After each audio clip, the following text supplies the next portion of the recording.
اس جنت کی جس کا تم سے وعدہ کیا گیا تھا۔ اللہ کی ربوبیت پر اطمینان جب انسان کو ہو جاتا، میرا رب اللہ ہے، ربی اللہ، انسان کے لیے نہ کوئی کھٹکا، نہ کوئی خطرہ، نہ کوئی خوف، نہ کوئی حزن۔ جو کچھ ہو رہا ہے کس کے اذن سے ہو رہا ہے؟ اللہ کے اذن سے۔ اللہ کے اذن کے بغیر پتا تک نہیں ہلتا۔ یہ کوئی اندھا بہرا مادہ نہیں ہے جس سے مجھے کوئی خوف ہو۔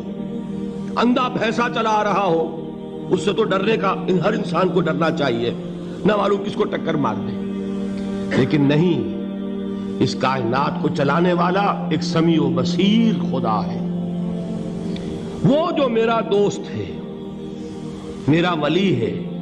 اللہ ولی الذین آمنوا یخرجہم من الظلمات الی النور۔ اللہ اہل ایمان کا ولی ہے، ساتھی ہے، پشت پناہ ہے، مددگار ہے، حمایتی ہے۔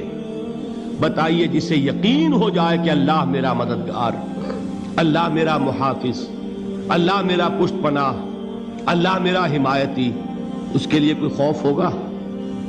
اس سے کوئی ڈر ہوگا؟ میں مثال دیا کرتا ہوں ایک بہت سادہ، پنجاب کے دیہات کی۔ وہ بڑا چودھری ہے اور کوئی غریب کسان ہے۔ اس غریب کسان کے جانوروں کو ہر وقت اندیشہ ہوگا چوری کا، کوئی میری بھینس کھول کر نہ لے جائے، کوئی میرا بیل کھول کر نہ لے جائے۔ لیکن جس کے بارے میں یہ سب کو معلوم ہو کہ وہ جو بڑا چودھری ہے وہ اس کا دوست ہے، اس کی بچیا کو کوئی خوف ہوگا؟ اس کی بھینس پر کوئی ہاتھ ڈالے گا؟ اسے کوئی اندیشہ ہوگا؟ نہیں۔ کیوں؟ کہ وہ بڑا چودھری، بڑا اس کا یہاں کا سردار، جاگیردار، سب کو معلوم ہے وہ میرا دوست ہے، کوئی میرے خلاف اقدام نہیں کر سکتا۔ اس دنیا میں یہ چھوٹی سی بات اگر آپ کے دلی اطمینان اور سکون کا باعث بن سکتی ہے تو ذرا تصور کیجئے۔ میں لفظ تصور استعمال کروں گا صرف اس لیے کہ اس کا ہم جس کو کہتے ہیں ادراک اور شعور کر نہیں سکتے، اگر کے ساتھ کر سکتے۔ اگر یقین ہو کہ اللہ میرا مددگار اور یقین ہو کہ اللہ ہر آن میرے ساتھ ہے، پھر کوئی خوف، کس کا خوف؟ کوئی شے اللہ سے بالاتر ہے؟ کوئی قوت اس سے زیادہ طاقتور ہے؟ کوئی اس کے ارادے کو بدلنے والا ہے؟ کوئی اس کی مشیت کے آڑے آنے والا ہے؟ یہی بات ہے جو حضور نے فرمائی۔ یہ ایمان کا حاصل ہے لب لباب، کہ دیکھو اچھی طرح اس بات کو ذہن نشین کر لو، اگر تمام انسان مل کر تمہیں کوئی نقصان پہنچانا چاہے نہیں پہنچا سکتے، مگر جو کچھ اللہ نے لکھ دیا ہو، اور تمام انسان مل کر تمہیں کوئی نفع پہنچانا چاہے نہیں پہنچا سکتے، مگر وہ شے جو اللہ نے طے کر دی۔ آپ پھر میں کہوں گا ذرا طاری کیجئے، اسے فرض کیجئے، اسے سوچئے۔ اگر اس حدیث پر ہمارا دل ٹھکا ہوا ہو تو کسی سے ڈر ہوگا؟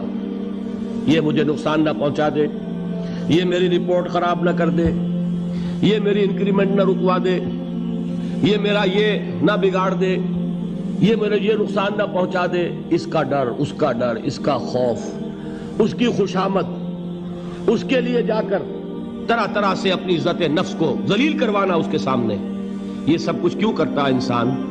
جب سمجھتا ہے کہ اس کے ہاتھ میں میرا کوئی نفع ہے، اس کے ہاتھ میں میرے لیے کوئی ضرر ہے، یہ مجھے کوئی غضب پہنچا سکتا ہے، یہ مجھے کوئی نقصان پہنچا سکتا ہے، یہ میرا کوئی کام بنا سکتا ہے، یہ میری کوئی ضرورت پوری کر سکتا ہے، اسی کا نام شرک ہے۔ جہاں آپ نے یہ سمجھا کہ غیر اللہ کے اندر کوئی طاقت موجود ہے، وہی شرک ہے۔ بتوں سے تجھ کو امیدیں، خدا سے نو امیدی، مجھے بتا تو صحیح اور کافری کیا ہے؟ شرک تو یہ ہے۔ جس پر بھی تمہیں یہ خیال ہے، کلمہ ہے یہ کلمہ سوم، لا حول ولا قوت الا باللہ، ذرا اس پر دل کو کبھی اگر آپ تصور کریں، پھر فرض کریں، دل ٹھک جائے اس پر، کوئی طاقت نہیں۔ یہی بات تھی جو شیخ عبد القادر جیلانی رحمۃ اللہ علیہ نے اپنی وصیت میں اپنے بچے سے کہی۔ 11ویں دینے والے ہیں، لیکن حضرت شیخ عبد القادر جیلانی کی وصیت اور تعلیمات کو کتنے لوگ ہیں کہ جانتے ہو؟ یہ جن مقامات تک پہنچے ہیں وہ کس چیز کی بدولت پہنچے ہیں؟ انہوں نے جو پیغام دیا وہ کیا تھا؟ اے میرے بچے، جس طریقے سے قرآن مجید میں حضرت لقمان کی نصیحتیں جو ہے نقل کر دی گئی ہیں، میں یہ عرض کروں گا بالفرض اگر قرآن حضرت عبد القادر جیلانی کے بعد نازل ہوا ہوتا تو شیخ عبد القادر کی یہ نصیحتیں بھی قرآن میں درج ہوتی۔ اتنی اونچی نصیحتیں ہیں۔ اے میرے بچے، اس حقیقت کو ذہن نشین کر لے، لا فاعل فی الحقیقت ولا مؤثر الا اللہ۔ اس کائنات میں نہ کوئی فاعل حقیقی ہے نہ مؤثر حقیقی ہے سوائے اللہ کے۔ کسی شے میں کوئی تاثیر نہیں اگر اللہ نہ چاہے۔ آگ جلا نہیں سکتی اگر اللہ نہ چاہے، پانی ڈبو نہیں سکتا اگر اللہ نہ چاہے، زہر ہلاک نہیں کر سکتا اگر اللہ نہ چاہے، کوئی چیز فائدہ نہیں پہنچا سکتی اگر اللہ نہ چاہے۔ تو در در پہ کیوں سر جھکاتے ہو؟ در در پر کیوں جبیں سائی کرتے ہو؟ سب کے سامنے کیوں ہاتھ پھیلاتے ہو؟ ایک اللہ سے مانگو، ایک اللہ کے سامنے زمین پر اپنی جبین رکھو۔ لا فاعل فی الحقیقت ولا مؤثر الا اللہ۔ نظر آتا ہے ہمیں کہ پانی پیاس بجھا دیتا ہے، پیاس بجھانے کی صلاحیت پانی میں نہیں ہے، اللہ کے اذن سے۔ کھانا بھوک مٹا دیتا ہے، بھوک مٹانے کی صلاحیت کھانے میں نہیں ہے، اذن رب میں۔ دیکھیے یہی یقین تھا حضرت موسیٰ علیہ السلام کا واقعہ یاد کیجئے۔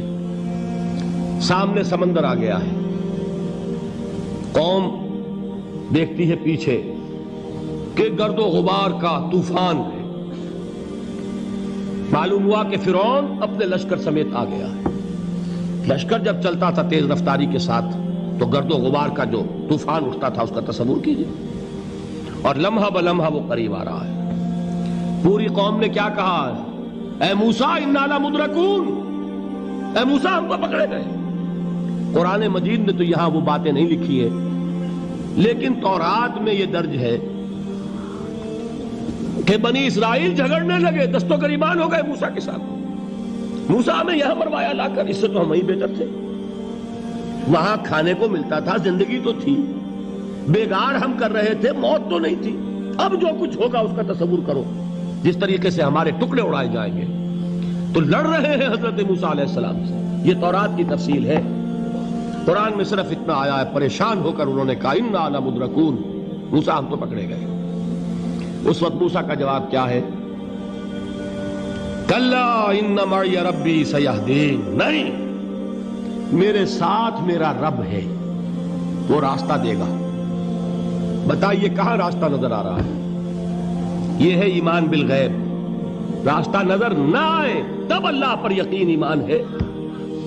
جیب میں پیسے ہوں اور تب دل کو اطمینان ہے تو ایمان کس پر ہوا؟